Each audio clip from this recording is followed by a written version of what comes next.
Hey, y'all, come look at this. देखिए, अभी आप रोहित जी ने आपने एक बड़ा बढ़िया बात सुनाया कि बड़े बेआबरू होकर तेरे कूचे से हम निकले। यहां तो उल्टा है, बड़े बेआबरू होकर तेरे दर पे हैं हम बैठे। क्योंकि देखिए शिवसेना की व्यवस्था, न बेचारे अपने आप मंत्री बना पाए न अपने आप हटा पाए। तो ये तो एकदम निष्प्रह भाव से काम कर रहे हैं। न मैंने किसी को बनाया था न मैंने किसी को हटाया था, जो होना था वो हो गया। मैं तो दृष्टा भाव से सरकार चला रहा हूं। तो इसलिए इनकी समस्या तो बहुत गहरी है। और इतना ही नहीं, मैं तो इतना दृष्टा भाव से सरकार चला रहा हूं कि न मैंने किसी को पुलिस कमिश्नर बनाया था न मैंने किसी को हटाया था। क्या कमिश्नर कर रहा है, क्या मंत्री कर रहा है, दोनों पर मेरा कोई जोर नहीं है। मैं तो एक दर्शक की तरह सिर्फ देख रहा हूं। सुधांशु त्रिवेदी जो आरोप वो लगा रही है कि आप सरकार को डिस्टेबलाइज करने की कोशिश लगातार कर रहे हैं जिस दिन से सरकार बनी। जवाब दीजिए, उसके बाद विक्रम सिंह के पास आ रहा हूं। बोलिए सुधांशु जी।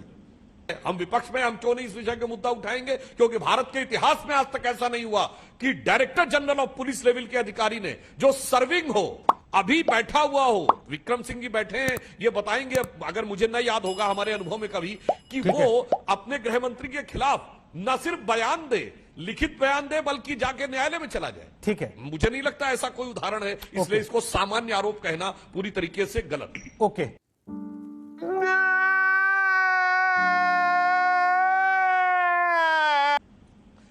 देखिए, बिल्कुल मैं संक्षिप्त में जवाब देता हूं।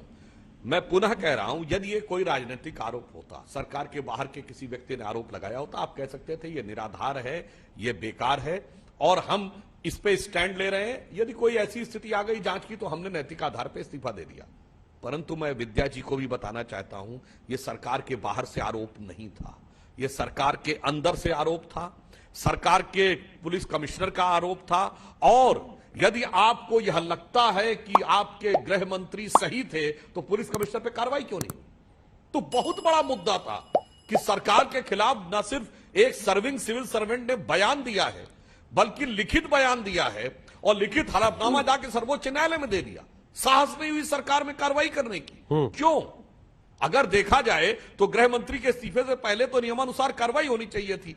वो न करना और न गृह मंत्री का इस्तीफा लेना, आखिर में जांच के बाद मजबूरी से में इस्तीफे की बात करना, यह संदेह पैदा करता है। हाँ, ये जो पिटा है ना, ये मेन्यू, ये मेरे जैसा दिखने वाला एक बंदा है। मसला दो चीजों का है। एक, ममता बनर्जी का सीधे कहना कि भाई प्रधानमंत्री उस समय रैली क्यों करते हैं जब वोटिंग हो रही होती है, उसी समय उनका भाषण क्यों चलता है। और दो, ममता बनर्जी का यह कहना कि केंद्रीय फोर्सेस जिनको यहां तैनात किया गया चुनाव आयोग के अंडर, वो खुद वोटरों को रोक रही है।